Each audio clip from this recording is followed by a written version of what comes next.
without further ado, I'm going to I'm going to turn it over to my co-host, Mike Frary. Mike, take it away, buddy. Hello, everybody. Welcome to the Prove It Live podcast. I'm Mike Frary from the Farm Baseball Performance Institute, along here with my aforementioned co-host, Kevin McGovern of Perfect Motion Sports Therapy. We are not with our producer at Huge tonight. This is the second episode in a row. We will get back to regular programming next Thursday. And this is another special episode coming. Have we checked ratings? Like, are we better without Armatron or whatever? Well, we'll be back to our normally segmented program, right? Gotcha. We may or may not have Ryan back. We'll see. Maybe we'll take a poll.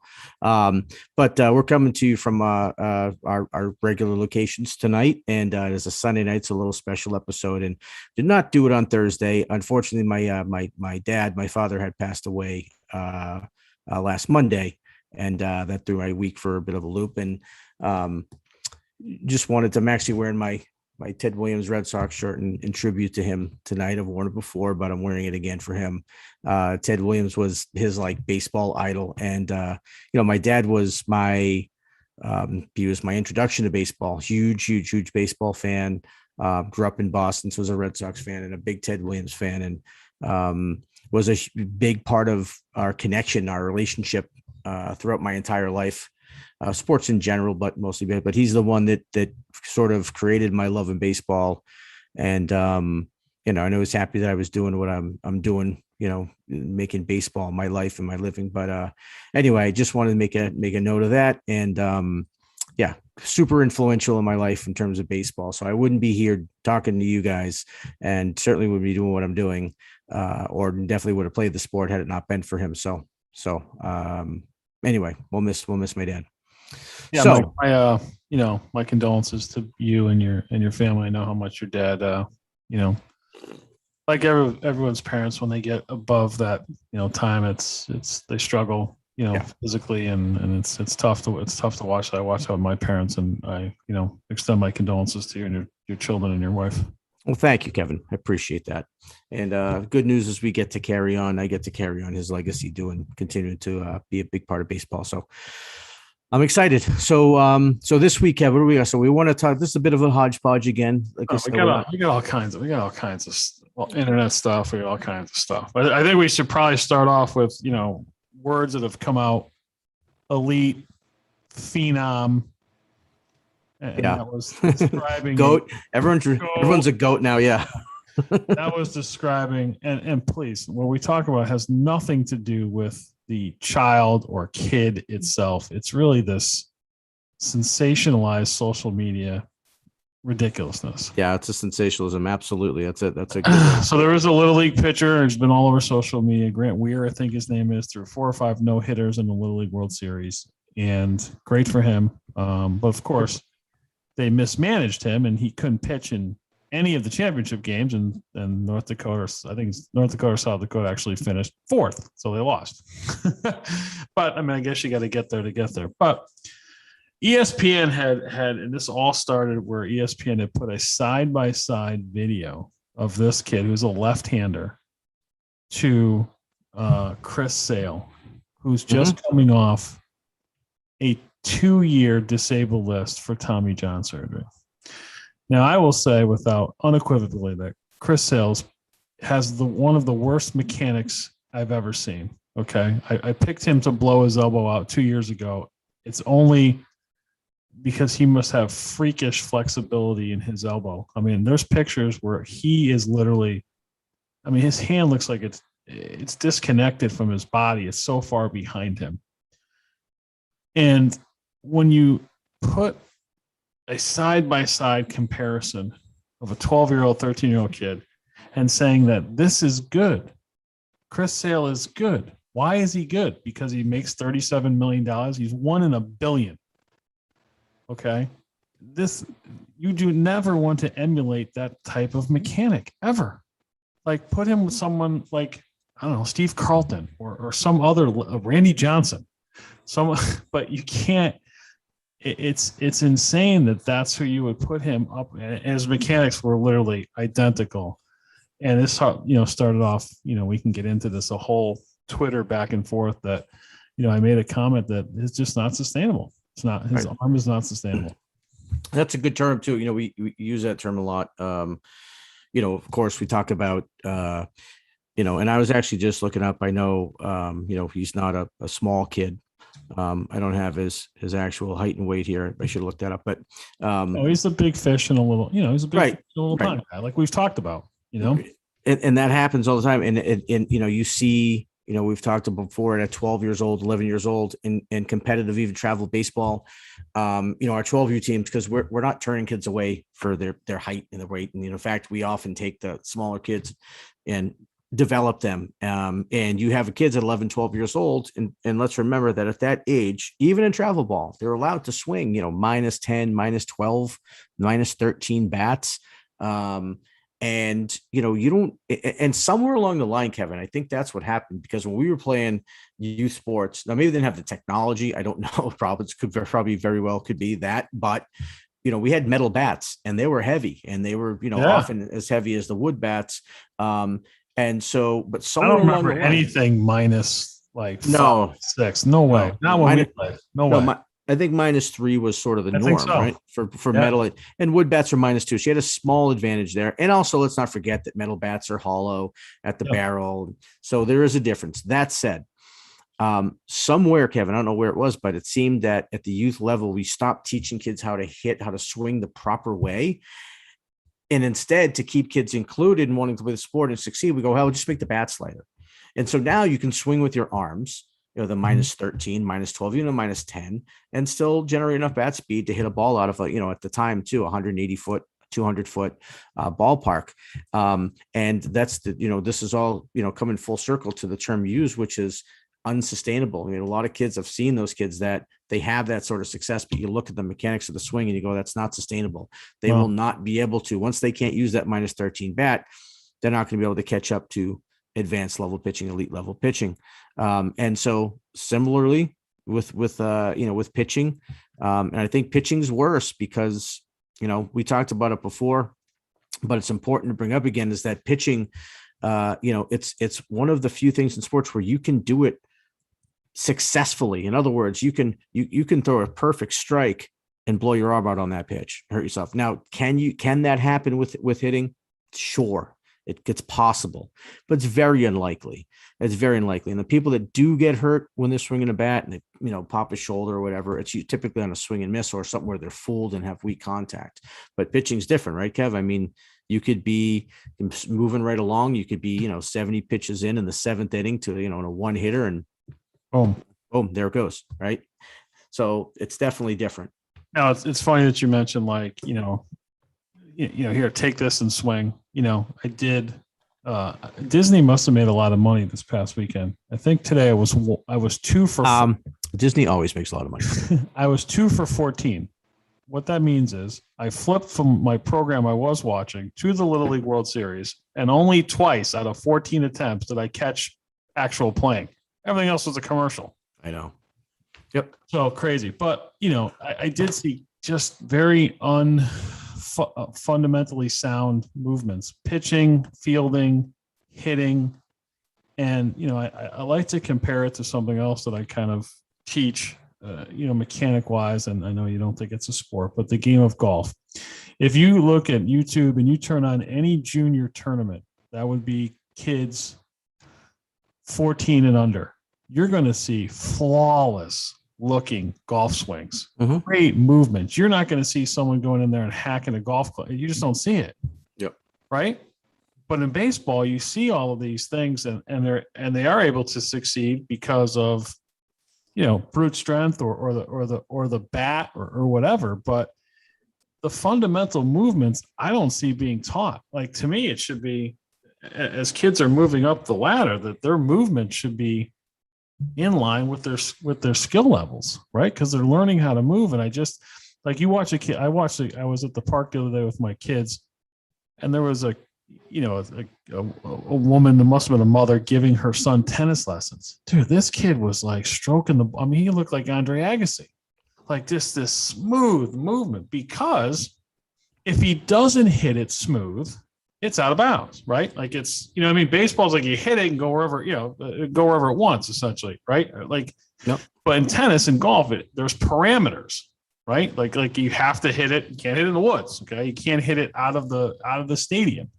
And it just seems that those sports, those kids have much better movements from what I have seen than they do in baseball. Well, I'm going to stick up for the hitters for a second. And I'm going to say that the one big difference between golf, obviously, and baseball is they're both lots of similarities in the swings, but one is a proactive motion and the other is a reactive motion. So you can actually be learning a new swing in golf and perform it during an actual swing that means something. Can't happen in baseball. You gotta, it's all reaction and you're going to move. That said, my guess is that there's a lot more consistency, and I don't know this, but based on what you said, and I tend to agree with you, that I think there's probably a lot more consistent, teaching, consistent information, consistent knowledge in the golf game. Baseball, a lot of it is, unfortunately, it is a lot about ego, and people don't want to be wrong, and people they don't like to change. And, it's a very, Puritan sport. It's there's people out there, there's even organizations, Kevin, and MLB that are resistant to things like Rapsodo and to Blast and to, Pitch Logic and Hit Tracks and TrackMan. It's technology and still resistant to it because, right, well, my way, it's not going to know better than I or whatever. Point is, I think there's a lot of, this is what our podcast is based on. There's lots of false information out there, bad information. And when it comes to pitching, it could be injurious information, something that'll get you hurt. And that's at worst. And at best, it's going to teach you an improper swing. I mean, it's just, I couldn't tell you how many times. I mean, it's just every day, Kevin. When we have someone come into our facility, we find out, oh, this kid's been with X program for 3-4 years, and they look like they've never been taught anything in terms of swinging. Not one thing. Like their posture's off. They don't understand what it is. They step and swing at the same time. They draw. It's mind blowing to me. I mean, I've got 4 pitching clients now under the age of 14 that are with your competing travel ball programs that know literally nothing, zero, step one about pitching. Yeah. These parents are paying $3,000-$4,000. I know. What are they teaching these kids? That's the trouble, right? So that's the big issue is, and look, at the end of the day, the parents really, most of them aren't going to know better. Most of them don't know better. And even if you do have parents that maybe have had some experience in the game of baseball or softball, right? They could think, well, I guess things have changed in the last 20 years, 30 years. We get that a lot. And it's getting old because, I got to find a new little, what's the word? Little catchphrase. Because I show my age when I say it, and I can notice the parents, some of the parents of the younger kids now are starting to look at me when I see this, but I say all the time that as I'll take the Pepsi challenge with any program in terms of development, because we're confident in what we do and what we teach, and we're confident in the results that we get for our kids, for our players. Did Coke win the Pepsi challenge? I don't even know. Oh God, no. But well, it depends on who took it, I guess. But you get the idea. But you look at, you have to really want that. That has to be what you want to do. If you're looking for a program out there, parents, you want to go to a program who takes pride in the development part and can back it up. Right. And can show you, here's our curriculum. Here's what we do. Here's what we produce. Here's some, and by the way, references, right? I mean, get references from some of those people that they can speak to you, like, oh, my kid was, average little leaguer, middle of the lineup, bottom lineup little league guy, and became, the number 2 hitter in his high school varsity team, something along those lines. That's okay. Yeah. That's like your division, your pro athletes, some are just born. Like you can do a couple things to make them better, but Michael Jordan was going to be Michael Jordan. Well, but it's the kid that you take who might not even have made his high school team and get him to a Division II program. That's coaching. Right. And that's what we try to do. That's because look, I'm a real believer that the sport of baseball and softball, it's a learned dynamic. Okay. And you want proof. Okay. You have guys like CC Sabathia who are perennial all-stars at, what was he, 6'10". Okay. He's out of baseball, 6'8" and 3 and change, 340. And you have Jose Altuve, right, who's an MVP, who's, I think he's listed at like 5'7" or 5'6". He's not. He's even shorter than that, probably. Right. So, I mean, you have in everything in between.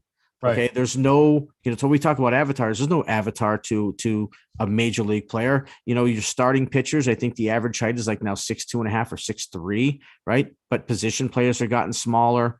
Look at a guy like Mookie Betts is another example. You have them all over the place.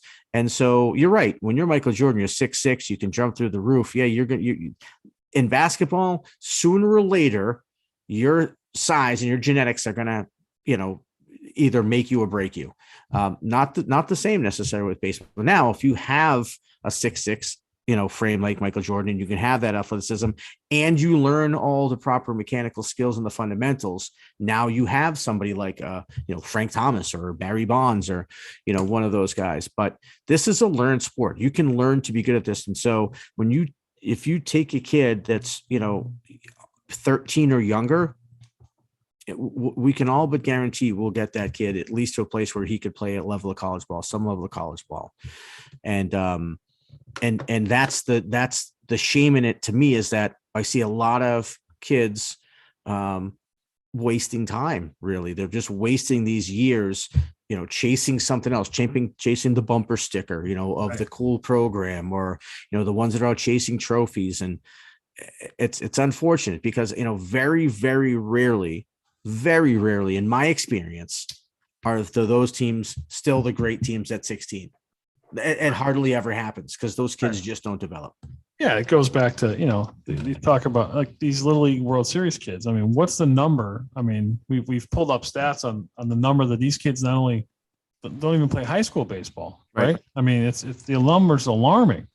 It's alarming. So when you blow this kid up that, sometime, he's the next coming, he's elite, he's the GOAT, he's this. He's 12. Yeah, and you're giving him You're giving him no upward mobility. He's got nowhere to go.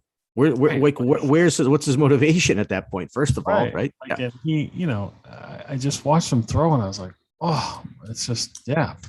Well, you probably had it in working with your guys too, but we've had guys. It's happened in the past where we have a kid who he hits 30 home runs in Little League, and his swing's not very good, and you have to work on a couple things. And if it doesn't click what you're teaching them right away, they go right back to it. And the reason is because, they've been told how great they are and they have the numbers to back it up. And this thing isn't working. This isn't right. And I'm going to do it my way. And so that early success we've talked about before can actually have an adverse effect sometimes. Right. So Mike, I wanted to share my screen here real quick. Share away. So we've had a few no hitters this year, and one of them, 1,000. Yes, one of them was by a New York Yankee by the name of Corey Kluber, who they got on I think a 1-year deal, and he's coming back from a subscapularis injury. One of the most of the rotator cuff. Yeah, so subscapularis is of the rotator cuff, most often torn parts is your supraspinatus. What that is that's the initial muscle that pulls the head of your humerus into the socket to help you elevate. Subscapularis is a difficult muscle to injure because it's a traction type injury, meaning that if someone grabbed your arm or let's say, for instance, sometimes this happened, you got a big German Shepherd and the dog yanked your arm and you grabbed on, you get that a traction type injury. So he injured the subscapularis. And he's been out since, I think he pitched his no-hitter, which back in May, came back, threw a couple innings, and he's been out. And this goes, so there's footage on Twitter from Brian Hoke, who is the beat writer for the New York Yankees. And I have stopped this video here in a completely unsustainable position. Corey Kluber's career is over. Okay. Bold statement. If he doesn't fix this movement, now I'm going to, this inverted W, whatever they want to call it, palm down, ball down. He's stepping over to the 330 sign, throwing across his body, elbows well above his shoulder, his upper trap engaged, head looking over to the foul pole. And that's just in still shot. I'm going to run this for you. And those with the naked eye will be able to see exactly what I'm talking about. Now, I'm sure he's not throwing full out, but he gets to a point where he literally stops and just flicks the ball. Okay. And I'll run it, and you can just see it as he throws, that he just kind of gets to a certain point where he just kind of flicks it. And it looks literally like right there, just like this painful movement. And when we slow it down, it looks even worse. So they have done whatever they did on the rehab standpoint. So now let's first say too, Kevin, right? Like his lower half looks good, right? Gets his hips back. His back knee's not really jutting forward. That all looks good. Yeah, it's just the only thing for me is he crosses that leg over, which is going to make his arm longer. But That's right. He ends up throwing across his body. Look where his shoulders are. They're at the foul pole. Right. Catcher's over here, hand down. So that means that ball, that's got to unhinge to be able to throw. And he gets to, as soon as his left foot hits the ground, watch how far. I can't obviously see because the wall is here, but I'm going to assume that right there, his left foot is somewhat on the ground. Mm-hmm. His arm is way back here, well behind him. This is not, and then he just kind of turns his body and just like, look at this. Look at the stress on that arm right there. Just kind of flicks it. His trunk, first of all, his trunk doesn't even get square to the catcher. I mean, his toes are over here. He's pointing to this elephant over here. I think is an elephant there. There's an elephant. Yes. Yeah, they're in Oakland. They're in Oakland. It looks like an elephant, right? And then he just gets here and just kind of flicks it. It's out. Watch. He lets it out of his hand before his arm's even finishing the delivery. This guy is still hurt. He's still hurt. Okay. And they're going to throw him on Monday, tomorrow. And I hope it goes well for him. But to me, this looks like a guy who's hurt. Right. And compensating, right? Which is right, could potentially lead to other injuries. Here it is. This is why, they have Luis Severino, who's got a Tommy John still now over 2 years, still not back, now out with a shoulder because they're not fixing the goddamn problem. Yep. He's made his money. Corey Kluber's made his money. He's won 2 Cy Youngs. Good for him. But I'm sorry. This doesn't look healthy, and it doesn't look free flow, right? Like it looks like he's just throwing a pie. And so a couple of things I want to say. So first of all, what I want to talk about really, but I do have one other thing first, is that this is why look at this. It's so important, right? Well, he's also throwing way across his body. His left foot's way over towards the right-handed batter's box, which is probably preventing his hips to even get square. Correct. So this is why. Look, we got guys standing around. What's this guy? Who's this guy? No one's seeing this. This is good. Everyone's like, oh, that's good. Good. Okay. Right. But I'm gonna be devil's advocate here for a second. Maybe this person here, maybe this woman's like, oh my God, what are you doing? Or maybe this guy over here. I'm going to say that, again, partially devil's advocate. This is a big leaguer. Yeah. They're paying him money. They want him on the mound. They want him performing. They want to get their money's worth, right? So, but it's also why it's so important to make sure that we're teaching kids the proper way, because this is muscle memory. This is what's going to happen, right? To teach somebody to throw, especially if it's a kid that's 20 plus years old, or Kluber's older than that, right? It takes somebody who's 20 to 30 years old and try to teach them something new, something they've been doing their entire life. Yeah, and it's hard. It's hard to do. And do they want to? There's not too many pitchers like, again, going back to the Yankees, like Jameson Taillon, who literally said he's had 2 Tommy John surgeries and was like, help me figure out why I keep blowing out my elbow, and went and got help.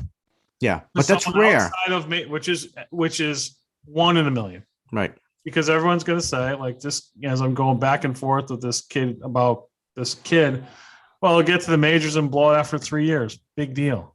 What? Yeah. That's him. That's the, Chris Sale. Yeah, he's made his money. But how many people emulate Chris Sale or they think, well, this is good, and they blow their arm out who never even get to college. Right. That's my point. Like, you can't major leaguer. I mean, how many people play baseball make it to the major leagues, Mike? Like, well, less than one per. I mean, yeah, it's an infinitesimal number. Right. And look, and there's so much more than talent and ability that goes into that. I mean, there's luck, there's right. Coincidence. There's a lot of things that have to go right. And that's a whole other topic for a whole other show. But getting back to success at the sport and having success, healthy success at the sport is really important. And I think that we get too caught up these days with early success with kids. Kids are dominating. Great. Awesome. You hear the word great. You hear all this. I mean, I've heard kids, this kid's going to be a legend. He's going to be this. I can't tell you how many times I've heard that about 12 legends have we had. Is there a bunch? Right. I've heard it. I mean, dozens and dozens of times, Kevin, and not once has it panned out. Not once. And I've begun using it as a motivator to some of my younger kids who, aren't the best player in their town. They go, oh, you should see this kid. He's amazing, blah, blah, blah. And I'll say, hey, look, keep your head down. You keep working, you keep training. And one day you're going to be better than that player. I'd bet dollars to donuts. And it often happens because of all the things we just talked about. But pitching in particular, Kevin, it worries me because, and we've talked about pitch count and long toss versus not, and running guns and all this other stuff. And the injuries are so out of control. And the number one thing to me, and I know you feel the same way, which is the arm action, the arm path, how the arm action, what it's doing, the arm path, which direction it's going to, and then the actual, like, just the body mechanics on the whole. Is the arm isolated? Is it coming with the body? Are you throwing downhill with gravity? None of that is talked about outside of, it seems to me, here. And people think I'm crazy. Like, you can't accelerate your arm back here. You're going here. It's like, it baffles me that, the proof, talk about, having proof, everything's about being, fact checking everything these days and showing proof. Look at the injury rate. Look at the direction it's going. Look how fast it's going in that direction. And look at all the technology. We have every bit of information right here. Okay. Right there. All right. Tommy John, 9 months. Boom. Okay. So we have the original Tommy John, for people 45 years ago, came back in a year, pitched 250 some odd innings the next year. Now it's taking 2 years with, I would think, significantly better everything, technology, everything. So we have the technology, we have it at our fingertips, but the problem is also here. That's also the problem, because again, you have experts out there who love to tell you they can't wait for you to ask a question. They can't wait for you to post a video of your kid so they can chime in. And I'm sorry, there's just way too much out there that's just bad. It's bad, unscientific information, and or inexperiential. It's really not rocket science. It's not. There's there are people who chimed in about, there are some high level, high reputation, we'll call pitching instructors, who literally said in Twitter that this kid's mechanics are good. In what way? He said, actually, someone actually said, funny you should say that now that I'm remembering. Someone actually said, and I'm going to say, Tom House said the guy's mechanics are good. Someone actually said, hey, he's got the inverted W. Isn't that responsible for boom, boom, boom, boom, boom? No, his mechanics are good for his age. And he actually said no one's got perfect mechanics. And I agree that no one does. But how do you say that position with his arm is good? There's a couple of things to that. it's like, how do you say that? And then everyone says, oh, because you're Tom House, that it's good. It's Yeah, not but good. let's back up. Let's back up. Good for what? Good to throw hard, good to throw on short rests, good for health. That's what I'd want to know. Good for what? Because I don't buy it in any regard for anything. Okay. Now, if it's all about throwing hard, maybe I would, That I'd call velocity seems to be the only marker. Yep. Velocity at any cost. Yep. Velocity at, it doesn't matter. I mean, I think it's that way for everybody. I mean, that's just it. Now, here's another. I'm going to read you this. Now, I went back and forth with a PT who had to give me. I'll leave him remain nameless, but he had to give me his. I've worked with countless people and blah blah blah blah blah, blah blah blah blah blah. This, that, and the other thing. That's fine. Whatever. I don't care. But he literally said. Sorry, I'm just Okay, here we go. Yes, I would argue his arm angle is okay. Fix everything else. Faster leg, more hip rotation, align his torso, improve his strength, reduce his pitch count, but everything is good. So of course, then I ask him, well, what about the shrug and the scapulohumeral rhythm? Cricket. So you list 10 things that are bad, but you tell me that you're arguing with me that his mechanics are good. You listed 10 things. And you're a PT. So enough said. So let me ask you this, Kevin. So you have a guy like this that lists all these things and says his arm is good. And I think this is where we have to get to as a sport is what is good? What's good about it? What's good about it? Right? I'd love to know. I sincerely do want to know what other people think is good, that it's disconnected from the body, that, his shoulder is just, his traps are shrugged and his elbows up above his shoulder. It's at an early stage, that, his elbows back behind his body. That's because there's a picture of this kid. All right. Of Gavin, his front side's down, his back side's up like this. And I'm almost mimicking this perfectly. I could even find it.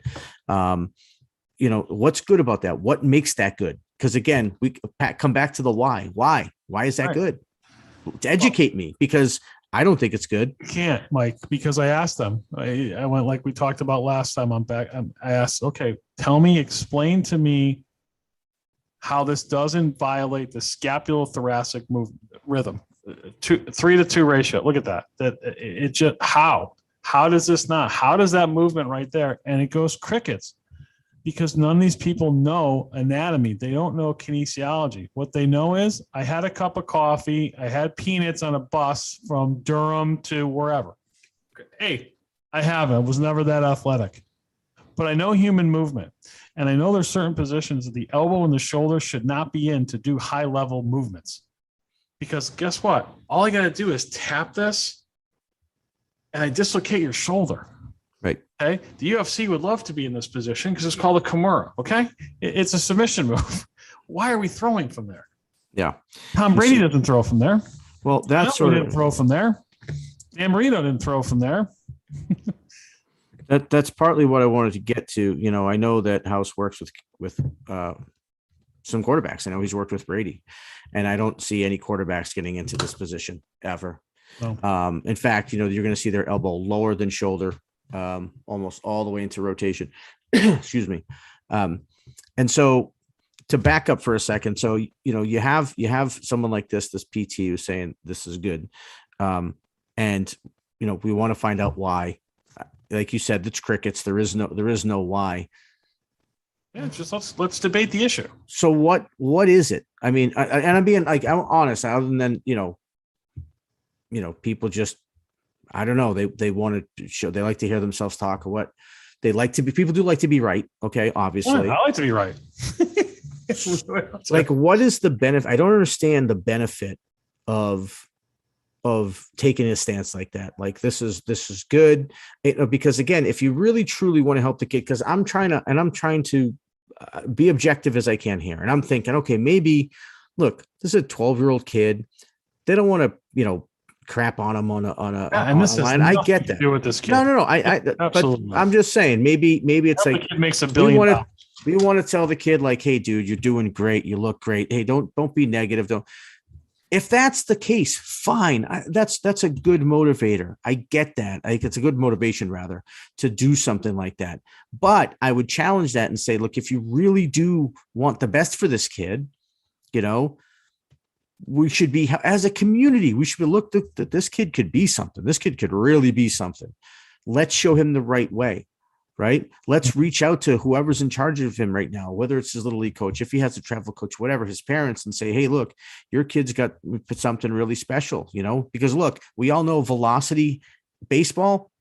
I talked about it earlier. It's a learned dynamic, 100%.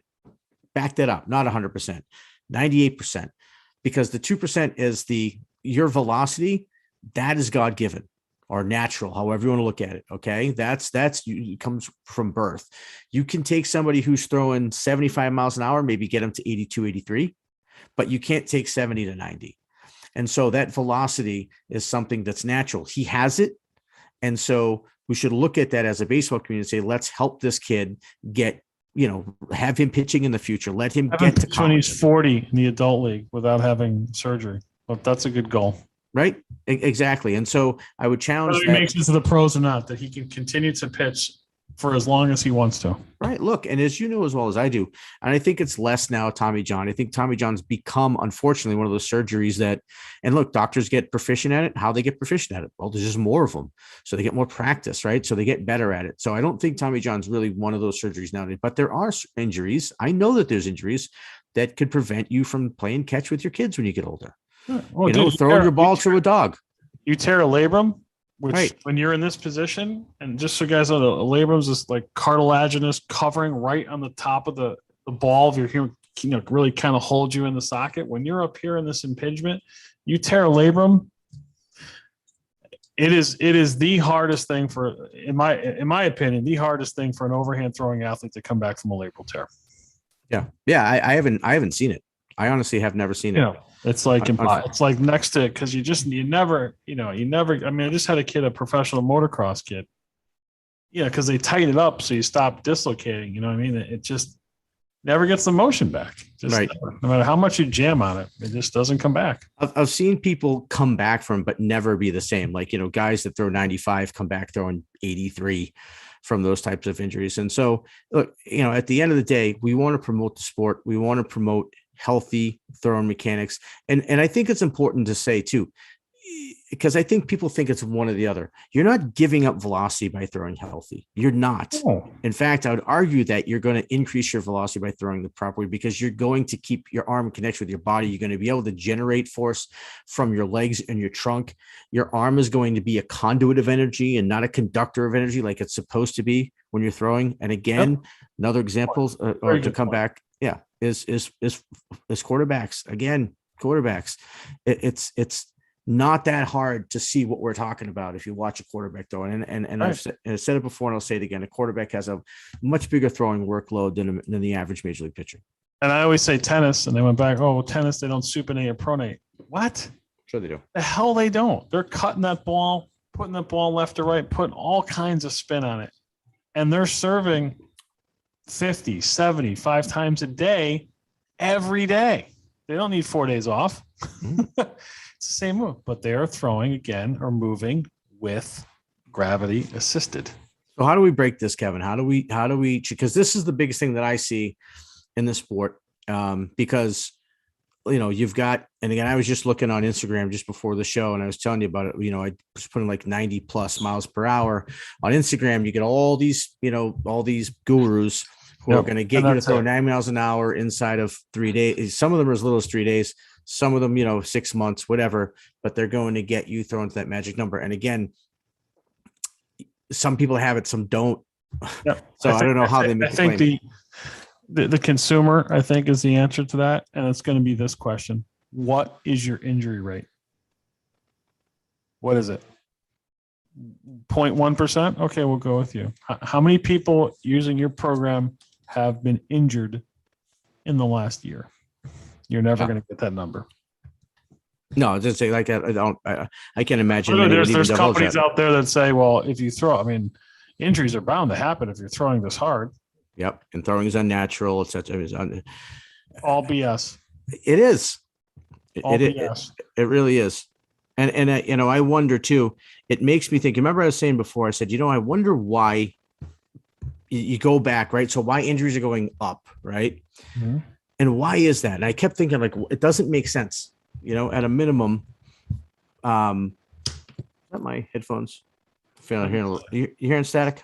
Nope, I got. No, okay. Yeah. Why is it that 40 years ago, 35 years ago, even this wasn't as prevalent. The injuries weren't as prevalent. And all right, more kids throwing harder these days. I didn't believe that. And the only difference between then and now that I can think of, Kevin, is instruction. There wasn't that instruction back then. So we picked up whatever it was, we threw it, and our bodies threw it naturally. Naturally. We didn't, because as you said, and you're right, this is a teach. We didn't naturally do that. Nobody did. And so people, when they got to the big leagues, were throwing with a more natural motion. Right. Yeah. I mean, that's my opinion. Okay. I don't have facts to back that up I like necessarily, but I may have at least part of my opinion on this. Okay. And it's really, again, goes to mechanics, the body, and really about deceleration. Okay. Because pitching, for those who don't know, is about decelerating your arm so it doesn't come out of its socket and hit the guy in the front row. Now, although this kid is not a pitcher, I just want you to watch this kid move. I know that dude. He just glides. Okay. This is a squat, a necessary movement for any sport on the planet. And just look at how he moves. It's perfect. He's literally jumping up on a 16-inch box, and it's just like, it's 24-inch box. It's just so smooth. His movement is perfect. Look at that. It's like he's floating. I mean, there comes a point where he looks like he's like, as we slow this down, he's literally like floating in the air. And what the whole point of this is, you have to teach these kids proper kinesiological movement, not how much we can lift, how far I can do this. You know what I mean? You have to teach them how to move. And the kids just don't learn how to move. There's no recess. They're not going out and playing. There's a million reasons why kids don't move correctly. And the only time they move is this, sport where we're doing max effort stuff. Yeah. Bigger, stronger, faster generation, for sure. That's it. For sure. Yeah. That's where the running guns come into play. Max effort, long toss, the whole 9 yards. That's what I'm saying. I agree. That didn't. Max effort long toss with kids who, when they move, their first movement's to shrug. That's right. Right. Yeah. And we didn't.